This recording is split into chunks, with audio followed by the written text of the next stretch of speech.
stabiliser.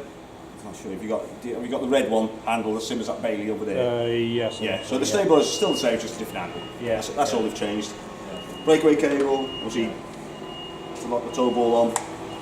Handbrake, and if you had a press button on that one, or just a push. Alright, so that's exactly the same. 13-pin electrics. ATC. So ATC, have you heard of that and what it does? You were saying about it last time when we looked at it before, yeah. Yeah. So it's there to stabilise the caravan more or less. Yeah. So what it does, it detects that movement, and then it slows the caravan down. All it does is apply the spring, slows the caravan down, so it's on, off. That's it. One operation, unless it keeps doing it. Because it doesn't stop you from loading it correctly. So if you start going put a pile of weight in that bed or right at the back of the caravan, it's still going to do that. Yeah. You just end up with the brakes going all the time. So still, put the weights. If you've got a hole in over the top of the axle, or slightly forward. Okay. Gas locker, that should be exactly the same I'd expect on board regulator. You just need a pigtail to operate whichever gas you're going to operate on. Yeah. You've got the winder handle and the wheel nut spanner in there as well. Yeah. Are you aware of the regulator you can use on two different types of gas, so your butane or the propane if you wanted to. You need a pigtail that fits that particular gas. Double cylinder in the car. Yeah. Which one you got propane? Red one propane, yeah. They're good for all year round. Yeah. And because they gas off. Butane is more of a summer gas, the blue one. Right. Plus the Audi prefers the propane. Obviously that's because it can operate in colder temperatures. Yeah. Yeah. Okay. Happy with the front end? Yeah. So nothing too complicated. A lot more room in it than the old one. Yeah, that's it. You find that, and then some of the new ones now are coming with less space. Yeah. Or if you've got a Bailey, Some of them haven't. Yeah. some haven't even got one on the front. No. Some haven't even got one on the front. Right, down this side. Before, with your boiler, you probably had a cover you took off if you were operating on gas. Yeah. This is the boiler vent. There's no cover on it. That's how it is. So if you are operating on gas, You don't have to. there's no cover to take off. Okay. Water, so water in, all you've got is a pipe, so that's your pipe there. The water pump is actually on board. So to release that, release that, you just pull back on the trigger. As you can see, you just got a filter on the end of it. Stop any large lumps or anything coming up inside it. Hopefully there won't be any. And just clicks in. So the pump's inside? Yeah, so you've got internal pump. Obviously there's benefits of that. Obviously one, it's a bigger, stronger pump. Yeah. So any pump that's going in there, obviously it can runs dry, obviously damage it really quick. Obviously still going to damage it if you run it with no water in it, but it's obviously a lot more powerful and a lot more I think of the word name, but obviously a lot more robust. Yeah. Okay, battery, you've got your battery fitted. Yeah. 240 inlet as well, and what you've also got just behind there is an aerial point. Oh, right. Okay, so you can connect an external aerial, so if you go on sites that haven't got a good general signal, sometimes they will have a booster aerial on site, and you can plug into their bollard, cable into there, and that goes direct into, which I'll show you inside, so you can connect the TV to that if your aerial's not good enough to pick the signal up. Most places that aerial will pick the signal up. Yeah. It all depends where you are. If you're in the depths of Wales, in between in the valleys, you're not going to pick anything up. But okay, right. If you work your way down there, just mind yourself on the cable. Also, wastewater outlet. That should look pretty similar. Obviously, apart from I've got my bucket next to it. Yeah, there's only two on this one. There's three on it. There's three on that. Yeah, sometimes you have three on it, but that was from individual things. That you've got 2 to 1. One on the other now. Most fans do tend to have 2 Lunas. They have 3. I think I've seen 4 before. Maybe. Or 2 and then 1 further apart. It's like, well, how am I going to connect from there to there? So you just got the 2 on this one, which obviously makes life a bit easier than trying to get it into a Wastemaster or equivalent. Flush tank for your toilet. That should look pretty similar, I would have thought. The filler on the top. So you put chemical and water in there to flush it. Yeah. Waste tank, did you have the wheelie one on your Luna, or was it a green one? Do you remember? So this one, you got the wheels. Got the wheels and the handle. Oh yeah. To obviously ease of carting it off. I think whether it's got wheels or not on it. We've very rarely used it. We've never used it in the show. We always use it on site. Yeah. So obviously that's it, just in case. Yeah. Well, obviously blue chemical in there and a small amount of water, about a pint of water, if you are going to use it. Yeah. Okay, and then you just empty down the chemical point. Yeah. Okay. Well, the other thing is, you've got the drain down for your flush tank, which is on this little edge here. Is that pipe there? Oh, to empty it out. Yeah. So just realise that looks like it's upside down. But okay, so that's a compressor. Lovely compressor that fires up when you least expect it. Okay, round the back there's not going to be much difference. Obviously apart from it says Sterling across the back. I was just checking to make sure that was your number plate before I put it on. Yeah. So I don't want to put somebody else's number plate on. Okay, so I'll put that on after. Right, down this side, obviously you've got access under your bed. Obviously, as I was saying, be very careful on how much weight you're putting behind there. Obviously, you've got your spare wheel in there. Yeah. Obviously, that blocks up the space to get things in and out anyway. But Yeah. okay, got access under there. Another thing very important, if you remember from last time, is checking the wheel nuts. Very important you check them regularly. Just tell you on your plate here, 130 Newton meters, which is probably slightly more than what your last one was. Which you probably had a 110 or 115, I would have thought your last one. But what's that? this is 130. The Newton meters pressure for the wheel nuts. Right, right. Just obviously give you tyre pressure and everything else on there as well. Okay, 240 outlet, and you've also got gas barbecue outlet on the outside, and what you've also got obviously is access under there. Obviously got this in the way, but just be careful you're not knocking any cables. You have also got an alarm on this, which you probably didn't have on your last one. That runs off your leisure battery, and it's also got its own internal battery, so either someone's disconnected your battery or that battery's run out, then it's still got its own little battery that will go at least on backup for at least 2 to 3 months. With the alarm. And even if once that's draining, if you plug electric in, it will recharge it anyway. Okay. What is alarm? So the alarm, I'll just keep the heating. So keys, got one on a spare, so one key does all. Yeah. Alarm fob again, one on a spare. So we've got his torch at the top, it's your top button. Set your alarm is the second button, so just press that. One beep on, 2 beeps off. So it's one press. Like a burglar alarm type thing? Yeah, that's it, yeah. Cool. So what it's got is a PIR sensor, so if anyone's moving inside, it'll set it off, obviously as long as you've got it set. Yeah. And also a tilt sensor, so if someone's trying to wind it up onto the back of their vehicle, that will set it off as well. Okay, I'm just trying to see if this one's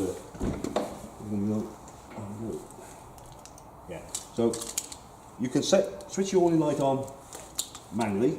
Yeah. That switch there. You've also got a awning light switch on your fob, but it won't operate if you switch it on manually. So if you switch it off on the manual side, you can then operate it via your fob. Right. Okay, so when you're approaching it, come back and you haven't switched it on, before you left, and then you can switch it back on there. But you can switch it on manually. It won't operate manually if you, or it won't operate the remote if you switch it on manually. Yeah. You get that right? Okay. Yeah. Right. Would you like to go inside? You feel a difference in the temperature from in here and now? Oh, warm. Yes, they are very good heating systems here. Yeah. Really good. Watch the get a bit elastic starting to go. Well, I think I'll shut that. Keep the warmth in. Right. So control panel. Before you had these little switches, little rocker switches here. That's your control panel now. Master switch for your 12 volt systems is that one. Okay. As you can see, there's obviously lights and everything switched on at the moment. So this control panel is actually just asleep. So the power's on, but it's just asleep. I can press any button and it just lights up what's there. So that's your power, 12 volt systems. That's your water pump. That's your indicator to say you've got electric connected, leisure battery connected. If I press view levels, show me what the condition of the leisure battery is. But that's going through with the charger at the moment. So it's obviously not showing a true level of what your battery is at the moment because it's going through the charger. Right. So it's pushing more voltage through. Yeah. Okay, you could see what the vehicle was doing if it was connected. You could also draw 12 volts from the car if it was still connected on the site. But obviously if you go and drain the battery down on your car, you're not going to be starting your car. But that comes off the second. Yes. That's not to the normal lights, is it? No. So no, if you haven't got that fitting anyway. Okay. No. Have you got a 13-pin attachment or is it a 7-pin trailer? The other trailer. It's just a trailer. I think. It's probably the 7-pin. This has actually got a 13-pin plug on the front of it, so you're going to probably need an adapter to be able to connect it. Oh, right. Have a look at that. Yeah. Yeah, because past a certain year, I can't think what year it is now. They started fitting the 13-pin Euro plug onto caravans. Okay. So you're happy with that? That makes sense. Hopefully. Oh, rumbling. Power. Yeah. Yeah. So your 12 volt power. That's it. That's 12 volt systems off. Press the button. Yeah, the 12 volt is the battery. It's on battery. Yeah. That's it. Yeah. So your 12 volt system. You need that obviously switched on every time you use it, and obviously water pump, and then you just indicators there, and then just to see what the battery level it is. Yeah. Yeah. Okay. So obviously that the level of that is obviously more important if you're on a site with no electric. But if you've got electric connected, there's you don't need to, you're not too concerned about what your battery's doing, are you? Yeah, because there's a thing on the roof on this, you said, didn't you? Solar panel? Solar panel, Yeah, I think it should be honest. I'm just trying to think. Yeah, oh, there is, yeah. I'll show that after. I just want to confirm in my brain that it did actually have one, but yeah, I was just trying to think what year this was, but yeah, it has got one. Okay, so you're happy with that? The next thing we come to is your heating control panel, which is in a really awkward place where it is at the moment, which makes it more awkward for me to try to explain. Okay, so your Aldi system, which is sitting in that corner, it heats the water and the fluid that circulates around the van, which is separate, heats that on one unit. So before you had a fire, you had a boiler. This one's on one unit now. So that, when you first get into the van, if you want to heat and hot water all at the same time, it's going to struggle to get there. Okay, obviously the more energy you use to get it to warm up, so if you use just electric on 1 kilowatt or 2 kilowatt, going to struggle, but I'll explain that a bit more in a minute. Okay, so to switch the system on, bottom left corner, you can see that. So the little black button on the left hand side, that's your on off button. Okay, so that switches your system for your heating, so that switches your boiler on and off. Okay, on top left, which you can't see at the moment, normally there's a little circulation icon. If I can just increase the temperature, you might just be able to see it. So you can set this up to 30 degrees if you really wanted to. Go on, one more. Hopefully that started off. It's not going to do it. It may come on in a second. It's showing 20, yeah, that's the problem. It's too warm, so that's setting the thermostat there. It's not going to show it at the moment. It might kick it in a second.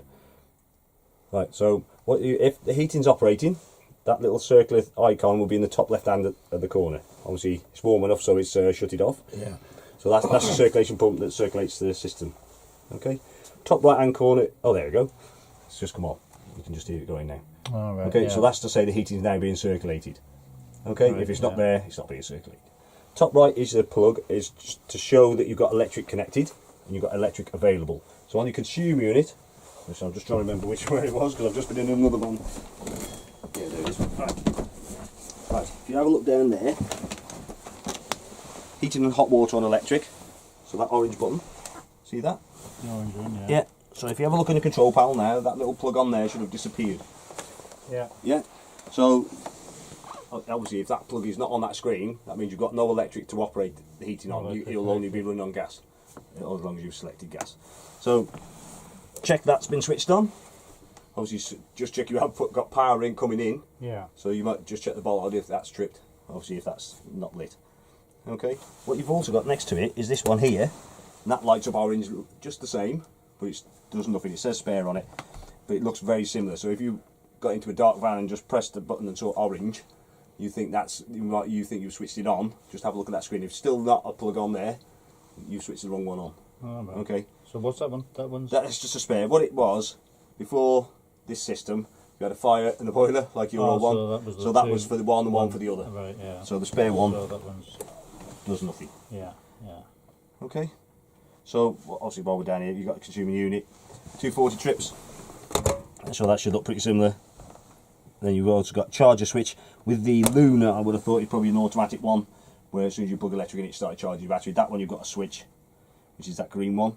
Right, if that's on, it charges the battery. Yeah, so that means it's charging you. As long as you've obviously got electric connected. Yeah. Next one alongside is the reverse polarity. That's just an indicator light. So if you go on a continent, they wire things slightly different than what we do. Right. That will light up if it is reversed. All you need to do is just get an adapter or whatever to switch polarity by it's just changing wires really over. You can get an adapter to do that. Right. Okay, this side your 12 volt fuses. So each one of them is obviously noted there to say what they're connected to. Yeah. And what you've also got is a system shutdown button. So when you're in storage, not using it, you can switch that off. That shuts down or slows down the drainage of your battery, because obviously it's switching all the systems off.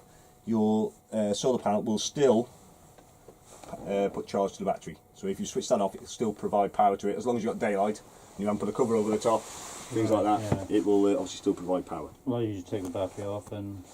Yeah, but with these solar panels, they're not going to charge. You're not going to light the whole van up and still have a charged battery. But when it's in storage, you're not using anything. No. It will keep the battery trickle charged. And obviously, as I say, you've got long as you've got daylight.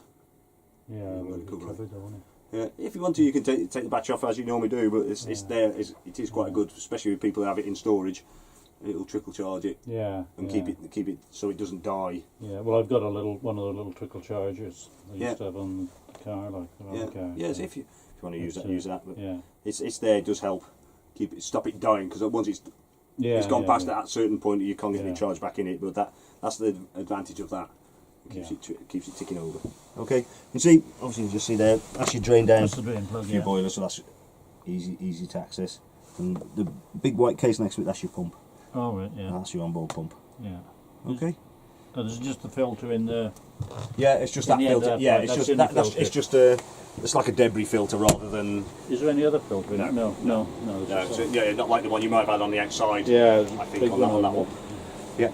Okay, so let's go back to your heating now. I don't know if it might be worth it. I'll go this. I'll open the door and let some cold air in. Right, it's easier if I can get to this side of it then. So, next line across, that's your temperature range. So that's your room temperature, sorry. So 28 degrees, obviously that's what it's running at the moment. I want to change anything, press the menu button. So I want to decrease the temperature. It's obviously not going to decrease the temperature as such, only naturally. Yeah. You're just changing the thermostat setting. Okay, so it'll only come back on again. It probably have to go 2 or 3 degrees below that before allow the heat to come back on again. Water heating. So if you see that there, it's in the centre. That's your normal running for your water heating. You can't physically switch water heating off. You just have to switch the whole system off if you wanted to. But so this system is different as in compared to your last the boiler. If you had the electric still connected and you had no water in it, you were in trouble. Yeah, so it was like boiling a kettle with no water in. You were in trouble. This one is a totally different way of how they heat it. So you can actually operate the Aldi system without any water in your boiler. Obviously, there needs to be water in the system that's circulating, which is separate anyway. But you can operate the heating without water in the boiler. Right. Okay, so there's no panic. That's why you can't switch it off. Yeah. Okay, so as soon as you put electric or gas on, that system will start to warm up. So you don't actually physically need to switch water heating on. Okay, just apart from switching this on. What you can do, so say you wanted some extra hot water, press the plus button that goes green, full triangle coloured in. That's boost. So that will give you extra hot water for a period of around about 30 minutes. So it will boost the temperature for that period. What it will also do in that period of time is shut the circulation pump down on the heating. Okay, because it doesn't want all the heat being drawn away from the boiler. So it holds it all there, switches the circulation pump off for that period of time. Then you can either switch it back manually or it will revert back to normal running after about 30 minutes. Then if heating's within the temperature range, it will allow the heating to come back on again. So that you'll always have warm water, is that what you're saying? Yeah. Oh, cool. Yeah. Well, unless you use it all, obviously. But yeah. you're going to open the hot tap and it all goes away, and obviously it tops with cold water. Yeah, so that is in the process of heating all the time, as long as you've obviously got this switched on. Yeah. Okay. So, energy-wise, so that's all the energy off. You've got options of 1, 2, or 3 kilowatts on the electric, and that's gas on. Okay. So, just to explain a bit about that. So, 2 kilowatts. Obviously, in the summer, 2 kilowatts is obviously efficient enough to heat your water and give you a bit of warmth in the room. In the winter, 2 kilowatts is going to struggle. Okay, if you compare that 2 kilowatts to your kettle at home, this is about 2 kilowatts. So heating up about 1.5 litres of water. Obviously, it does that quite easily. It doesn't start. It's not trying to heat the kitchen at the same time. Okay, so what this is doing is trying to heat 10 litres of water, which is 5 times that kettle, and this room. So 2 kilowatts in the winter is going to struggle. Yeah. So what you may want to do is operate on. Well, what's it doing is let the tractor go past, so I don't have to shake. So if you operate on a combination of electric and gas, what it will do, obviously, one, it'll be a quicker warm up. Obviously, because it's radiated heat, obviously it's not blown air like your last one. So it will warm up quicker because it's using more energy. And then what it will do, when it gets to temperature, it will shut the gas off. It'll tick over nicely on electric then. Unless someone like myself leaves the door wide open, temperature drops to the floor, gas will kick in alongside electric, gets up to temperature, then it shuts the gas off. So it's not using the gas all the time, but you may find that, especially in something like temperatures like tonight or this time of year. You can try it on 3 kilowatts, it might give you enough heat. It's up to you how warm you want it, but obviously it's when it gets to 4 o'clock in the morning when it really drops, and you'll feel it then. Okay. So what if you just wanted to run it on the electric? Yeah, you can run it on electric on its own if you want to. Well, I'm just saying it might not be enough energy Yeah. To keep it to, warm keep, enough. to heat it up. Once you get up to temperature, it's probably okay, Yeah. but the gas won't be operating all the time. If you had a combination of, the gas won't be operating all the time, only when it needs it. So the first initial getting it up to temperature, and then the gas is shut off, and it ticks over quite nicely on electric. And then, as I said, the temperature drops, or use all the hot water, the gas will kick in alongside electric, and just bring it back up to temperature. Yeah. But 3 kilowatts may struggle to get the temperature you require. You definitely won't get anywhere near 30 degrees with something like 2 kilowatts on a night, like probably tonight. No. But Okay. it's just trying it and see how you get on with it, really. If 3 kilowatts is getting the heat or getting the van warm enough for you, then 3 kilowatts is fine for you. But just saying it, just to let you know that obviously before you had a boiler had its own energy, and then had a fire had its own energy. This is all combined into one unit. Yeah. And that 2 kilowatts on all that may struggle. Okay.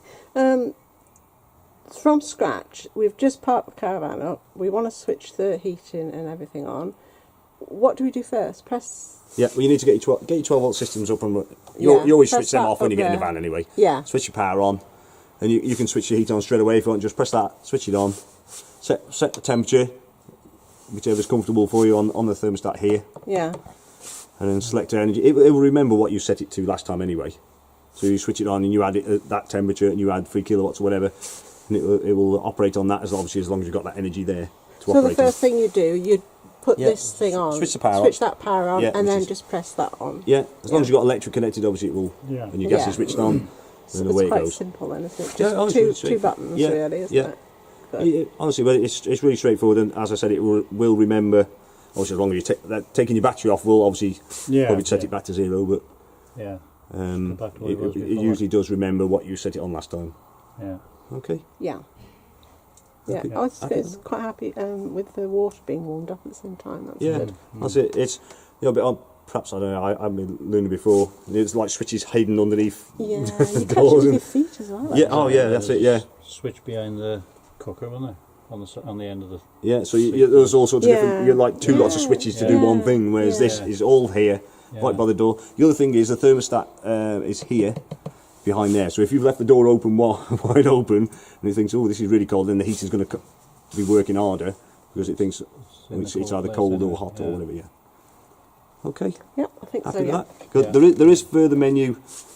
You can see on the bottom right hand corner even, which it goes into timers and different things you can set if you really wanted to. But obviously these are the basics. If I can go through them as well if you want. No, we're just on the base. Yeah. But that's all you need. That's all you need really. But there are times you can set if you really wanted to, but or the screen brightness and things like that. Okay. Right. Yeah. Yeah. Yeah. Good. Right. This is that. Most other things should look pretty similar. And I'm just thinking now the fridge. If that's it's probably slightly different. You probably had a Thetford, I would have thought. the Yeah, last we one. did. So as you can see, on-off button is that one there. So just press and hold that switches the on or off. It's slightly dimmed at the moment. I can just press it and it just lights it just that bit more powerful.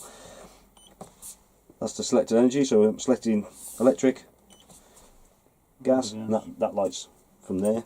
If it fails, it will let you know. So what I'm just going to do now is actually set it to 12 volt. That's 12 volt coming from your car. Obviously, if you haven't got that wiring, it's not going to operate that.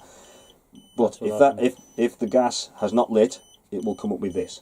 Okay. The reason for that is maybe you haven't turned your gas on, Switch it on, you haven't got any gas, Yeah, yeah. or it maybe just have a bit of air in the system. So all you do is press and hold, switch it off, check them things, give it a minute, switch it back on, and if it's just air in the system, it will go for another trying to light. Then it may fail again. Do the same, switch it off, give it a minute, switch it back on again. So what it's trying to do then is purge the air out of the system to get to the gas. Right. Okay. So I just told you wrong there. I'm just thinking of the one I've just done. Right. So if it has failed, that's flashing. Yeah. You don't need to turn it off. All you need to do is press that one to reset it. Okay. So leave it a minute. Press that button. It reattempts to light it. If it fails again like that, give it another minute. Press that again, and it'll Press the. reattempt. Yeah. Right. I'm just thinking of the last one I just did, which you have to switch the fridge off on that one, Right. jumping from one to the other. But most people tend to run it on electric anyway. Temperature range. So you just press that button. All 5 lit. That's the coldest setting. Right. Okay. Yeah, that's straightforward. Clear enough.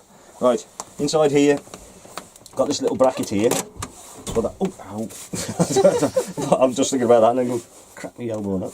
Right, this little contraption here, to get that one out, just put pressure on it so it's pushing against the wall and slide it out. What that's for is to hold the door open when you're in storage. So it actually works off the Yeah.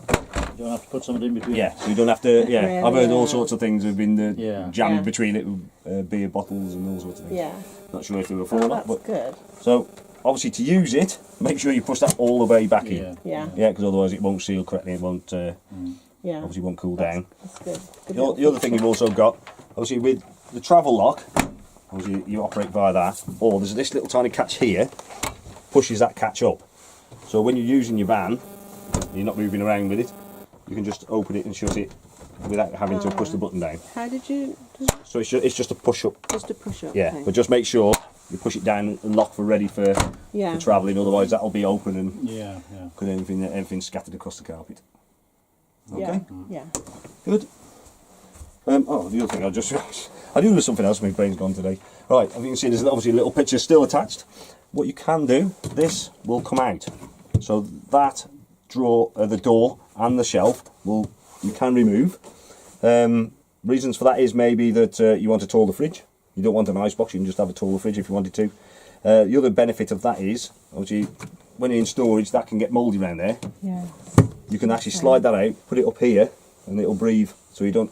Can't see how you slide it out. Though. Right, so... In a way. Yeah, well, it should slide out through that gap there. Oh, right. So there's two little catches, you can see that there, just underneath there. So you just pop them little catches down, and just slide them into the centre. Yeah. Oh. And it slides out. I like that. So it's handy if you want an extra tall Yes. fridge, or as I said, then just I clip them. would personally remove that because it Yeah. does get manky. Yeah, well that's it. Yeah, the problem is you either wedge it open like that, which obviously Yeah. can damage the spring. Yeah. So that catch is no point in having using that. But you can take, obviously it makes life easier. You can take Yeah, that out then, that would even be if you good. clean it or whatever. Okay. Yeah. The cooker, that shouldn't be much different. I would have thought. Possibly have an electric ring on the last one, perhaps. Gas. Yeah. All gas. Was it all gas? Was it? We've got electric on this one as well. Just be careful. Obviously, that retains the heat a lot longer than these do. If you put the glass down and that's still hot, Yeah. obviously that's these can go off with quite a bang. But obviously you've got your the usual gas rings on there as well. Yeah. Okay. I think on this one, yeah. So we've got a safety shut off as well. Right. If that is not fully back, You can't light they might not light. So if they're not lighting, it might just be that either you haven't switched the gas on or you haven't pushed that far enough back. Yeah. Okay. Grill pan, handle's just inside there. Same again. That will fire up on there. On the igniter button. Yeah. Okay. That one, and obviously oven the same. Just press the button knob into. Yeah, so just turn that.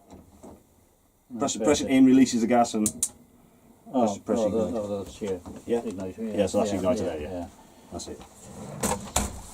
Okay, microwave. I'll do if you had a microwave in the last one, it's slightly different if it is. Glass plate do not travel within. If that comes down on there, Yeah. expensive. So just stick it there for now. To operate it, that does nothing on its own. Press the microwave button once. Gives you a chance to change the energy power, whatever, 50, 100%, whichever way you want to cook on. And then press the microwave button again if you want seconds. Okay, then press start. Don't ask me why it's so complicated, but... So to get seconds, it's twice on microwave. Turn that, then you can do seconds, then press start.